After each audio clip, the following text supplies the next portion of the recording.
یہاں فلاں فلاں مارا جائے گا۔ اللہ کے رسول صلی اللہ علیہ وسلم کے لیے رات میں ایک عریش بنائی جاتی، اس زمانے میں کھجور کی ٹہنیوں سے ایک جگہ بنائی گئی تاکہ اللہ کے رسول صلی اللہ علیہ وسلم اس میں آرام فرمائے۔ رسول اللہ صلی اللہ علیہ وسلم رات بھر اللہ کی بارگاہ میں سجدے میں دعا کر رہے، یا حیو یا قیوم، یا اللہ یہ مٹھی بھر لوگ اگر کل ختم ہو جائیں گے تو صبح قیامت تک تیرا نام لینے والا نہیں رہے گا، یا اللہ تو کل ہم کو غالب کر دے۔ حدیث شریف میں آیا کہ رسول اللہ صلی اللہ علیہ وسلم کے کھندے مبارک سے چادر گر جاتی ہے، صدیق اکبر جا کر اللہ کے رسول صلی اللہ علیہ وسلم کو لپیٹتے ہیں اور فرماتے ہیں، رسول اللہ اللہ آپ کو غالب کرے گا، اللہ آپ کو ہی غالب کرے گا۔ رسول اللہ صلی اللہ علیہ وسلم رات بھر دعا فرماتے، جب صبح ہوئی تو اللہ کے رسول صلی اللہ علیہ وسلم نے جہاد پر ایک مختصر سا خطبہ کیا، اور پھر اللہ کے رسول صلی اللہ علیہ وسلم نے مسلمانوں کی فوج کی صف بندی کی۔ جب صف بندی کر رہے تھے تو عمیر بن ابی وقاص ایک 14 سال کے لڑکے تھے۔ رسول اللہ صلی اللہ علیہ وسلم نے کہا کہ تم 14 سال کے ہو، تم ہٹ جاؤ۔ انہوں نے کہا رسول اللہ میرا بھائی سعد بن ابی وقاص 16 سال کے، میں ان سے طاقتور ہوں، آپ کشتی کرائیے، ہم لوگوں کی کشتی ہوتی ہے۔ تو چھوٹا بھائی بڑے بھائی سے کان میں کہتا ہے کہ بڑے بھائی رحمت اللہ عالمین نے تم کو جہاد میں شرکت کر لی، مجھے اس سے محروم ہونے مت دو، تم یہ کشتی ہار جاؤ۔ بڑا بھائی چپ ہو جاتا ہے۔ اللہ کے رسول صلی اللہ علیہ وسلم مسکراتے ہیں، ان کے لیے دعائیں کرتے ہیں۔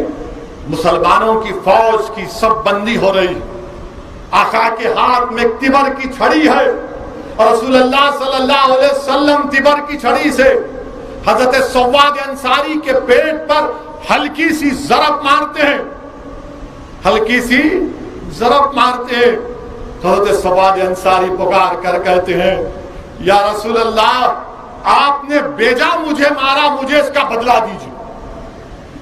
اللہ کے رسول صلی اللہ علیہ وسلم کہتے ہیں، اے سواد آ جا، اپنا بدلہ لے لے۔ حضرت سواد دوڑتے ہیں، کیا منظر ہوگا۔ اللہ کے رسول صلی اللہ علیہ وسلم سے سواد لپیٹ جاتے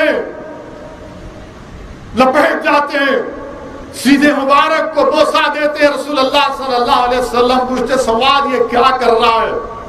حضرت سواد کہتے ہیں، یا رسول اللہ زندگی کا آخری وقت ہے، موت میرے سامنے ہے، میں اپنے زندگی کے آخری لمحوں میں اپنے جسم کو آپ کے جسم سے مس کر رہا ہوں۔ یہ جذبہ تھا میرے عزیز دوستوں اور بزرگوں۔ امیہ بن خلف نام یاد رکھو، جس نے حضرت بلال کو تکلیفیں دی تھیں۔ جنگ شروع ہوتی ہے، 313 کا لشکر ہے، ساری انسانیت کی تاریخ کو جواب دیا جا رہا ہے کہ دیکھو ہم اللہ کی قدرت پر بھروسہ کرتے ہیں، ہم طاقت اور قوت پر نہیں، ہم اللہ کی قدرت پر بھروسہ کرتے ہیں۔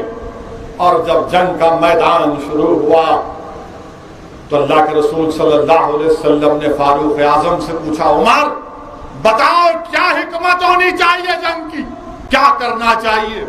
تو فاروق اعظم نے کہا، یا رسول اللہ ان مشرکین میں میرا ماموں ہے، میرا رشتہ دار ہے، وہ میں دیکھ لوں گا،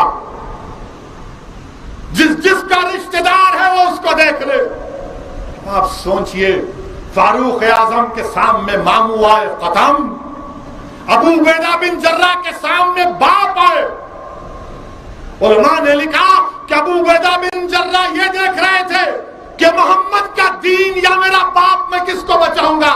تو ابو عبیدہ بن جراح نے کہا کہ باپ محمد کے دین پر قربان، باپ کا کام تمام۔ مصعب بن عمر کے بھائی آئے، سگے بھائی، بچپنے میں ساتھ تھے، مگر کہا نہیں میں رسول اللہ صلی اللہ علیہ وسلم کا غلام ہوں۔ میرے عزیز دوستوں اور بزرگوں، اللہ سبحانہ و تعالیٰ نے امام عبداللہ محدث دہلوی اپنی کتاب رحمت اللہ علیہ مدارج النبوہ میں لکھتے ہیں کہ اللہ کی مدد کا نزول ہونا شروع ہوا۔ سورہ انفال جا کر پڑھیے، میں بھی علماؤں کے پیروں کے پاس سن کر یہ کہہ رہا ہوں۔ سورہ انفال کی آیت نمبر 44 میں مشرکین کے قافلے کو، لشکر کو اللہ نے مسلمانوں کو کم دکھایا اور مسلمانوں کو، کفاروں کو کم دکھایا۔ علماء کرام نے لکھا تاکہ ہمارے دل میں ان کا خوف پیدا نہ ہو اور ان کے دل میں یہ بات ان کو معلوم ہو جائے یہ کم ہے، یہ پورے کے پورے اندر آ جائیں۔ دوسری مدد اللہ نے سورہ آل عمران میں لکھا، اس آیات کا ترجمہ مفسرین نے کیا کہ مسلمانوں کا لشکر کم دکھائی دیا تاکہ وہ پوری مسلمانوں کا لشکر بڑھ کر دکھائی دیا۔ پھر تیسری مدد ہی آئی، سورہ انفال کی آیات نمبر 9 ہے، 11 ہے، جس میں اس کا ترجمہ علماء نے کیا کہ فرشتوں کا نزول ہوا، فرشتے آئے اور مدد کیے۔ پھر دوسری مدد سورہ انفال کی آیات 13 کہتی ہے کہ اللہ کے رسول صلی اللہ علیہ وسلم جنگ بدر میں اپنے مٹھی میں کنکریوں کو اٹھا کر مشرکین کی طرف پھینکتے، شاہت الوجوہ شاہت الوجوہ کہہ کر پھینکتے تھے۔ تو اللہ فرمایا کہ میرے حبیب وہ آپ نہیں، ہم پھینک رہے ہیں۔ ایک اور مدد، جس جگہ پر مسلمان ٹھہرے تھے تمام پانی کے کنووں پر مشرکین اور کفار نے قبضہ کر لیا تھا، تو اللہ نے بارش کو نازل فرمایا، اللہ نے بارش کو نازل فرمایا۔ 70 مشرکین مکہ ہلاک ہوئے، 14 صحابی جام شہادت نوش فرمائے۔ اور جنگ بدر کے واقعات میں یہ بھی آیا کہ افرا کے 2 بیٹے تھے، معاذ اور موز، یہ دونوں لڑکے تاک میں تھے کہ ابو جہل کہاں ہے، ابو جہل کہاں ہے، پوچھتے تھے ابو جہل کہاں ہے، کسی نے کہا یہ ابو جہل ہے، تو معاذ اور موز دوڑے، معاذ نے تلوار سے ابو جہل کی پنڈلی پر مارا تو موز نے بھی ایک وار کیا، تو ابو جہل کے بیٹے جو اس وقت تک اسلام قبول نہیں کیے تھے، حضرت معاذ کے کھندے پر تلوار ماری تو حضرت معاذ کا کھندا کٹ گیا، ابو جہل زمین پر گر گیا۔ اور دونوں نے جا کر اللہ کے رسول صلی اللہ علیہ وسلم سے کہا، یا رسول اللہ صلی اللہ علیہ وسلم، میں نے ابو جہل کا خاتمہ کر دیا۔ تو بھائی دوسرے بھائی نے کہا کہ میں نے کیا۔ رحمت اللہ علیہ صلی اللہ علیہ وسلم نے دونوں کی تلواریں دیکھی اور کہا کہ تم دونوں نے ابو جہل کو مار کیا۔ حضرت معاذ کا جو کھندا لٹک رہا تھا، شیخ عبداللہ محدث دہلوی اپنی کتاب میں قاضی ایاز کو کوٹ کر کے لکھتے ہیں کہ اللہ کے رسول صلی اللہ علیہ وسلم نے اپنا لاب دہن حضرت معاذ کے کھندے پر لگا کر اس ہاتھ کو جوڑ دیا، وہ جڑ گیا۔ اور حضرت معاذ حضرت عثمان ذو النورین کی خلافت تک زندہ تھی۔ حضرت معاذ حضرت عثمان ذو النورین کی خلافت تک زندہ تھے۔ جنگ کا میدان میں حضرت عکاشہ دوڑ کر آ رہے ہیں، یا رسول اللہ تلوار ٹوٹ گئی، تلوار ٹوٹ گئی۔ آقا کہتے عکاشہ لکڑی لو، اس سے مقابلہ کرو، لکڑی لیتے میدان میں دوڑتے ہیں۔ یہ نہیں پوچھے یا رسول اللہ لکڑی ہے تلوار نہیں ہے، عشق تھا، غلامی کا ثبوت دے رہے تھے کہ جب محبوب کہہ رہا ہے لڑو لکڑی سے تو دوڑتے ہیں۔ لکڑی سے مقابلہ جب کرتے ہیں وہ تلوار بن جاتی ہے۔ حضرت عکاشہ نے اس کا نام اون رکھا، اور جب تک وہ زندہ تھے وہ تلوار ان کے ساتھ تھی۔ میرے عزیز دوستوں اور بزرگوں، جنگ بدر کیا ہے؟ جنگ بدر یہ پیغام دیتی ہے کہ یوم الفرقان کفر اور اسلام کے کھلی فرق کا دن، حق اور باطل کے کھلے فرق کا دن، اس لیے قرآن میں یوم الفرقان کہا گیا، یوم الفرقان کہا گیا۔ کیا ہے جنگ بدر؟ اسلام کی کامیابی کا پہلا درس، جذبے جہاد اور شہادت جس کا مستحکم ہوتا ہے اللہ ان کو کامیاب اور کامران کرتا ہے۔ جنگ بدر تم کو ہم کو آواز اور پیغام دے رہا ہے کہ طاقت اور قوت کی ضرورت نہیں ہے، اگر تم اپنا تن من دھن پورے اخلاص کے ساتھ اللہ کی بارگاہ میں قربان کرنے کے لیے تیار ہو تو اللہ فرشتوں سے تمہاری مدد کرے گا، اللہ ہماری فرشتوں سے مدد کرے گا۔ یاد رکھو مسلمانوں، علماء کرام نے لکھا کہ جب تک ہمارا جذبہ شہادت زندہ تھا عزت کے تاج ہمارے سروں پر رکھے جاتے تھے، جب سے جذبہ شہادت کمزور پڑ گیا ذلیل اور رسوائی ہمارا مقدر بن گیا۔ ایک زمانہ تھا ہمارے پاس بہترین ریاضدان تھے، یعنی بہترین میتھمیٹیشین تھے، ہم دنیا کو حساب سکھاتے تھے، ہمارا جذبہ شہادت کمزور ہوا، محبت کم ہوئی تو آج دنیا ہمارا حساب کر رہی۔ ہمارے پاس بہترین طبیب تھے، ڈاکٹر تھے، ہم دنیا کا علاج کرتے تھے بیماریوں کا، مگر جب سے ہم نے اپنے منصب کو بھلا دیا دنیا ہمارا علاج کر رہی ہے۔ ہم قیمتی کپڑے پہنتے تھے، آج ہمارے غریبوں کو کسی کے اترے ہوئے کپڑے پہننا پڑ رہا ہے۔ جب قرآن میں اللہ نے بہترین قوم قرار دیا تو پھر یہ ذلت کیوں، یہ نقصان کیوں، یہ رسوائی کیوں؟ ہم نے اپنے منصب کو بھلا دیا، اپنے منصب کو بھلا دیا ہم نے۔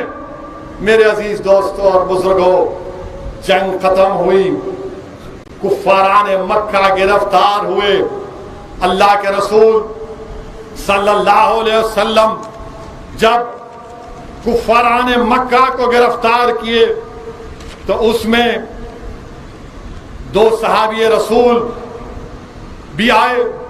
جنگ شروع ہونے سے پہلے ایک کا نام حضرت حذیفہ بن یمان، وہ اور ایک اور صحابی رسول تھے۔ جب جنگ میں آ رہے تھے تب ابو جہل پوچھا کہاں جا رہے؟ بولے ہم جا رہے ہیں صاحب۔ بولے جنگ کرنے جا رہے؟ محمد صلی اللہ علیہ وسلم کے پاس جا رہے؟ بولے نہیں جا رہے، نہیں جا رہے، وہاں پہ وعدہ کرے۔ بولے ہاں وعدہ کرو۔ اللہ کے رسول صلی اللہ علیہ وسلم کے پاس آئے، رحمت اللہ علیہ صلی اللہ علیہ وسلم نے پوچھا ابو جہل ملا راستے میں؟ بولے ملا یا رسول اللہ صلی اللہ علیہ وسلم۔ کیا کہا آپ نے؟ وہ روک رہا تھا، ہم سے پوچھا وعدہ کرو کہ تم جنگ میں نہیں آؤ گے، تم نے کہا نہیں آئیں گے، ہم آگے آپ کے پاس، ہم جنگ لڑیں گے۔ کیا کہا رحمت اللہ علیہ صلی اللہ علیہ وسلم نے؟ جب تم نے ابو جہل کو وعدہ کیا تم جنگ میں شرکت نہیں کر سکتے۔ وہ صحابی رسول بولے یا رسول اللہ وہ کافر ہے، وہ کافر کو وعدہ کیے۔ بولے مگر وعدہ کرنے والا تو مسلمان ہے، وعدہ کرنے والا تو مسلمان ہے، وہ صحابی جنگ میں نہیں۔ یاد رکھو جب کسی سے وعدہ کرتے ہو نا، اور میں اپنے آپ سے مخاطب ہوں سب سے پہلے، کیونکہ سیاستدان کی ایک بڑی ذمہ داری ہمارے کندھوں پر ہے، بار بار ہم کو یاد رکھنا ہے کہ جب وعدہ کرے عوام سے تو پورا کرنا پڑے گا پیارے۔ یہ وعدہ جنگ بدر میں اللہ کے رسول نے کہا کہ وہ کافر ہو سکتا ہے مگر تم تو مسلمان۔ پھر جنگ بدر میں حضرت عثمان ذو النورین شرکت نہیں کیے۔ کیوں نہیں کیے؟ رسول اللہ صلی اللہ علیہ وسلم کی صاحبزادی شہزادی بیمار تھی، آقا نے فرمایا ان کی تیمارداری کرو۔ اب یہاں پر موجودہ دور میں اگر کسی دوست سے پوچھیں گے پاشا آج حلیم کھانے دیر سے آیا یا نہیں آیا، بولیں گے میاں بیوی بیمار تھی، تو دوست بولے گا جورو کا غلام ہو گیا، تو دوسرے دن بولے گا نہیں بیوی بیمار ہے تو کیا میں تو جاؤں گا حلیم کھانے. مگر ذوالنورین حضرت عثمان جن کو دیکھ کر فرشتے شرما جاتے تھے، آقا نے کہا آپ کی بیوی رسول اللہ صلی اللہ علیہ وسلم کی شہزادی بیمار ہے، ان کے ساتھ رہو. سمجھو اپنی بیویوں کا خیال رکھو. جب بیوی بیمار ہوتی ہے اس کی خدمت کرنا غلامی نہیں ہے جوروں کی، وہ عثمان غنی کی سنت ہے، رسول اللہ صلی اللہ علیہ وسلم کا حکم ہے. یاد رکھو جب قیدیوں کو گرفتار کر لیا گیا، مدینے کو لایا گیا، رات میں رسول اللہ صلی اللہ علیہ وسلم آ گئے. آ کر صحابہ کرام سے پوچھے کیا ہو رہا ہے؟ تو بولے حضرت بلال نے کہا کہ کس کے قیدیوں کو رکھ دیے. رسول اللہ صلی اللہ علیہ وسلم سے حضرت بلال نے پوچھا یا صحابی نے پوچھا یا رسول اللہ آپ آرام نہیں فرمائے؟ رسول اللہ علیہ وسلم نے فرمایا میں کیسے سوتا ہوں؟ تم نے اتنی سخت رسی بن گئی کہ ان کی تکلیف سے مجھے تکلیف ہو رہی ہے. ان کے قیدیوں کی رسیوں کو ڈھیلا کر دو، ان قیدیوں کی رسیوں کو ڈھیلا کر دو، ڈھیلا کر دو. حکم ہوا تو رسیاں ڈھیلی کر دی. اور پھر اس کے بعد رسول اللہ صلی اللہ علیہ وسلم نے کہا کہ فدیہ دو اور اپنے اپنے قیدیوں کو رہا کراؤ. مکے کے مشرکین سے کہا